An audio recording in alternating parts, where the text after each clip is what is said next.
Tigers fans, Sooners fans, we're previewing LSU traveling to Norman, Oklahoma to take on the number 8 currently ranked Oklahoma Sooners. We'll see where they rank when the new CFP ring is coming out on Tuesday. We're recording this preview on Sunday. I'm Randall Dett Jr. We got Hunter Ziesman here at the new SEC podcast. Super excited for this game. A lot more on the line this season once again than last season. A thing I feel like I've commonly said about a lot of these previews. And so Hunter, looking at this game, 10.5 point spread for Oklahoma being favored, 38.5 over under. What are your thoughts on this matchup for LSU and for Oklahoma? And LSU is having some difficulties offensively. And if you have to have a game to bounce back in, it's sure not going to be this one. It is not an Oklahoma team that is giving anything to their offensive opponents. I know I'm saying the same point that you're probably hearing a million times if you're an Oklahoma fan or an LSU fan, is that the Oklahoma defense is the best in the country. And they are. They really, really, truly are. And if you look at this LSU team right now, we're recording on Sunday. Don't know who the quarterback is going to be that goes. Is it Nussmeier? Is it Michael Van Buren? I don't know. Either one, does it really matter? I guess is the question in this game as we kind of look towards the strengths of each team, and it's the Oklahoma defense against either one of these quarterbacks. Yeah, because it begs the question of what are we playing for? LSU's bowl eligible. They're 3-4 in the SEC right now. I think that's 7th or 8th in the SEC. Michael Van Buren this past game, 25 for 42, 1 touchdown, 1 interception against Western Kentucky. Yeah. And probably Nuss's potential last game as an LSU Tiger. Last game was senior night. I lean on the side of playing your senior for your last game, especially if you're not really playing for more than a bowl game that you've already achieved. Yeah. And it's about he had the abdominal strain that was talked about for a while and then brought back up, and then he started missing games because of it. The issue with it is that both of the quarterbacks from an execution standpoint have kind of done the same thing.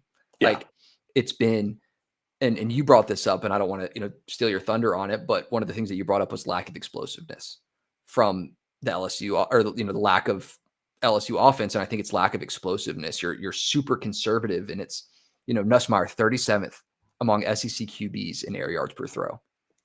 37th. Yeah. There's 16 teams. 7 yards per throw. Michael Van Buren 31st at 7.7. They're super conservative quarterbacks. They're not letting them air it out. Only 40 overall plays over 20 yards. It's not a team that can get a lot going. So that's where it's got to be frustrating for these receivers, right? LSU has been proven to be like one of the wide receiver use schools. And I think, Aaron Anderson, Nick Anderson, Barry Brown, these guys are NFL receivers. No matter what round you pick them in, you go to a school like LSU to be able to showcase your talents. You see what Brian Thomas is doing in the league. You see what Justin Jefferson's doing in the league. And this LSU right now, this overall offense is 14th in the SEC offensive wise, 344 yards per game. It's always been a defensive school. Offense has been better of late, but it's never been this bad from what I remember. Yeah. I mean, Nick Anderson, his return to Norman to face his former team, and, who knows what could have happened had he stuck around. We're seeing, some success from the Mateer to Satania connection that, he came over from Arkansas. Like I said, it's not the right time to try to right the ship offensively for LSU. From the passing standpoint, from the rushing standpoint, they're 120th in rush yards per game in the country. On the flip side, Oklahoma leads the nation in yards per carry allowed at 2.3. These are things that I think most people watching football, know that Oklahoma's defense is not one to be played with. Is there any opportunity for an LSU team to do anything offensively? I think the only way to do it is to get the ball out very, very quick and force a couple missed tackles. That's the only thing I think that's really worked. Yeah, that's kind of the main thing I think I would see in this game that could work for LSU. And I think, when we look at Oklahoma's performance against Missouri, 17-7 win, what they were able to do against Ahmad Hardy, anything you take away from that game that translates over to this game when you think about the Oklahoma defense versus the LSU offense? I mean, it's shutting down pretty much anything that you want to do because of the pressure. They're not allowing decisions to be made. You don't get to go 1 look, 2 look, 3 look. You're needing to move quick because they're there. They're meeting you behind the line of scrimmage, so your rush yards are coming from yards after contact. Your quarterback isn't getting his additional reads out. Now, if you look at this team, they're throwing a lot of screens. LSU is. Nussmeier, 20% of his dropbacks are screens. Michael Van Buren, 23%. They're both in the top 20 for screen thrown percentage. That's something that could potentially work. If you look at the Texas game, Arch, the times that it worked was getting the ball quickly. Yeah. The pressure was coming. You got 6, 7 guys down on the quarterback. You have less guys to meet up, blockers downfield.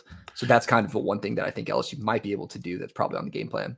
They may be able to do that, and I feel like what I took away from the Missouri game was it wasn't like Missouri's lack of offense. It was how well Oklahoma game planned against their offense. Yeah. And like they very clearly knew to watch for the run. They very clearly knew to watch for the gaps and kind of played really, Kevin Coleman super tightly.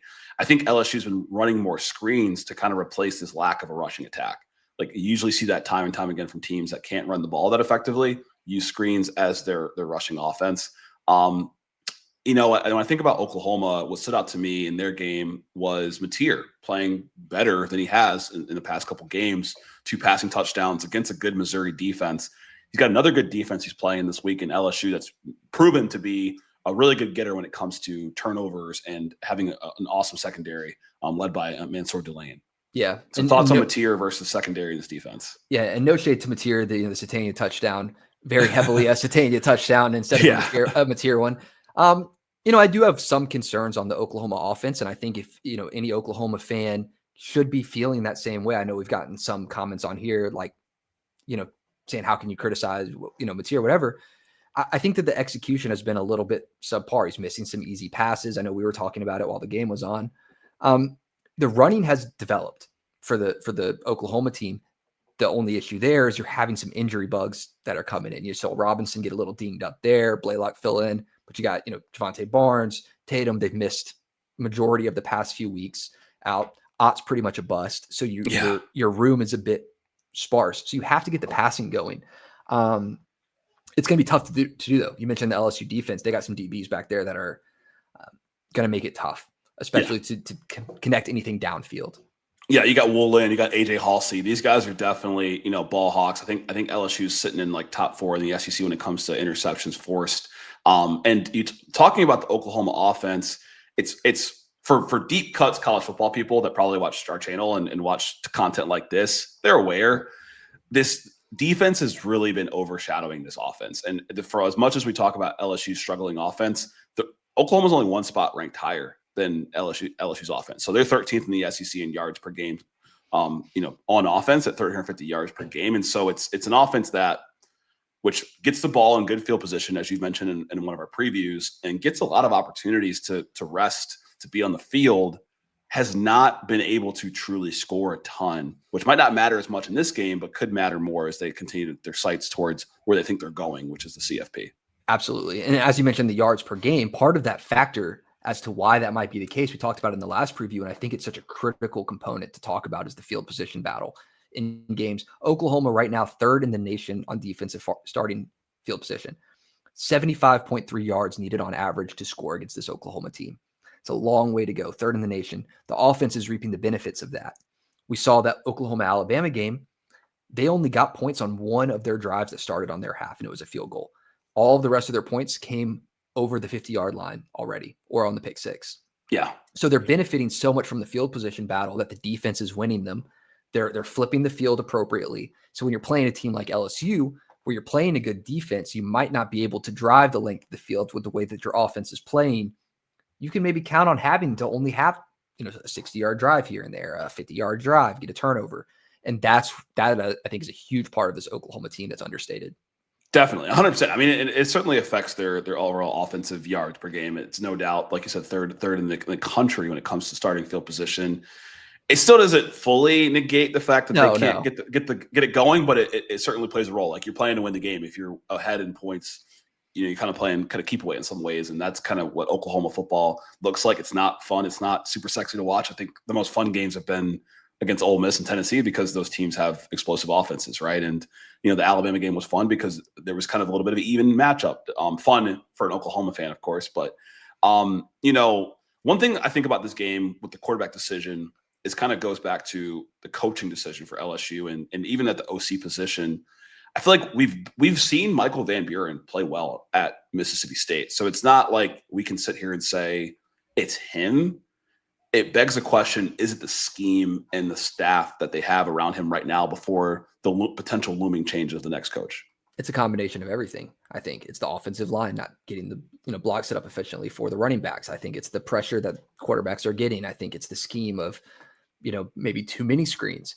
You have great receivers and you're trying to get them the ball to make plays in space, but it's not working. So how have you been able to throw it on field? I think it's a little bit of everything offensively. I definitely could see it being all those factors, but like I said, it's just, to me, it's like we saw him at Mississippi State, like play some decent football, like air the ball out. Like he was a well sought after, transfer portal pickup. I don't see his game regressing that much, and it's a little concerning that both their quarterbacks have regressed this much this season with more or less the same staff. Bringing it back to this game again, 10.5-point spread for Oklahoma. What would you attribute that to? I think it's because of their ability to get maybe some turnovers here. I think it's the difficulty that the LSU team could have to put any points up. I don't think it's going to be a 35-45 game. I don't see that here. So I think it's strictly around the fact that LSU is going to have a hard time scoring. I think it's the ability of what Oklahoma is playing for, trying to find themselves in a home game. It's an important part in even them making the playoffs. You lose this game. I don't think it's guaranteed that I don't know if you even make it. They have the most impressive wins, I think, in the country right now. So, this is just one more game. I think the challenge for them with making this game, making the playoffs with a loss, is that there's a lot of good teams behind them and ahead of them, right? BYU still on the outside looking in. As of now, when we record this on Sunday, Miami's on the outside looking in with 2 losses. Now you're in the 3-loss. Utah, 2 losses. Now you're in the 3-loss category where the committee has shown you, they compare you to the teams within 5 spots of you. And so that's not a fun spot to be, despite probably having the best ranked wins in those comparative battles. And you find yourself in the conversation now of that segment with Texas in it. And you got beat by Texas pretty bad. So that's another thing when you're kind of measuring 3-loss teams. Right now you own the head-to-head against a Alabama team. So they're going to be behind you. Yeah, I mean, everything's going to plan for Oklahoma. Like when before we did our preview for the Alabama game, like we pretty much, you said it, like if you win out, you're going to make the playoffs, and everything looks to point to that. And right now you're the 8th in the CFP, so like that points to you getting the last home game. So go ahead and play your Toby Keith in the 3rd quarter, go into the 4th quarter. Like if you win this game against LSU, you're probably going to play at home, and so it's a lot on the line there. Any final thoughts for this game and final prediction? Yeah, highlight player here I want to keep an eye on. That's Tamarcus Cooley for LSU. Match him, Harold Perkins. Those 2 guys are going to operate a lot as trying to snag things out of the slot. You're going to see Oklahoma run a lot of slants, a lot of things over the middle, trying to get the ball where a receiver can catch it and turn upfield. That is the job of a Tamarcus Cooley. That is the job of a Harold Perkins to take that away. They've done pretty well. Cooley, when playing out of the slot, 2 touchdowns allowed, 12 receptions on 17 targets. Might seem like a lot. He's played 137 coverage attempts out of the slot. The 2 touchdowns to Alabama and Ole Miss. It's going to be an interesting matchup this game at how they take that away from Oklahoma, getting the ball out quickly. So if you're watching the game, keep an eye on that as they step those 2 guys into that position. Doubling down on Hunter's point, you think about that first touchdown from Mateer, came off a slant to Isaiah Sategna, right? That, to your point, has been kind of the main area for them when it comes to offense, and it's something to definitely watch with Cooley and Woodard and all these guys on the LSU side. For me, I think it's just going to come down to the quarterback performance for LSU. And what's so fun about this week, there's so many games that have a lot on the line. This is pretty much a playoff elimination game for Oklahoma. Auburn and Alabama is a playoff elimination game. Ole Miss, Mississippi State is a playoff qualifying game. So this is definitely one to tune in for. I wouldn't necessarily tune out of this one. It's going to be on Saturday. And so my final prediction, I think Oklahoma wins this one 24-7. After watching LSU struggle to get more than 1 touchdown and having Western Kentucky force 2 field goals, I am very reluctant to trust this offense to do enough in this game to even keep it close. Yeah, we're very similar here. I'm going to say LSU 10, Oklahoma 23, 13-point win here. To me, it comes down to one of the things that Oklahoma is doing well, maybe understated. They're number 1 in field goal team efficiency. That's both sides of the ball, whether it's the field goal blocking team. We saw some great performances from them last week versus Mizzou. Alabama forcing a miss as well. They're hitting very well from their kicker, Sandell doing good things. So I like Oklahoma in this one, a couple short field scores. I think that they get it done. It's like LSU's offensive capability, I think, is not there, especially against a team that is not one to try defensively. Yeah. So that's kind of our overall thoughts. I mean, it's like I'm so reflective of the season. Like it feels like yesterday we were watching a top 10 matchup between Clemson and LSU, and people were talking about how great LSU's defense was, and Clemson and where they were. And it's a long season. Oklahoma looks to be on the good side, but you got to beat an LSU team that's pesky, that's playing for something, that would love nothing more than to spoil your season.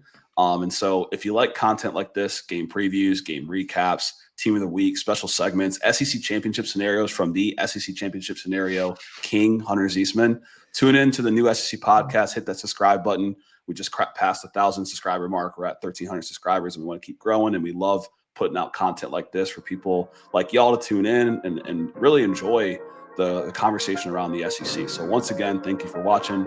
I'm really that junior. We got Hunter Ziesman. Take it easy.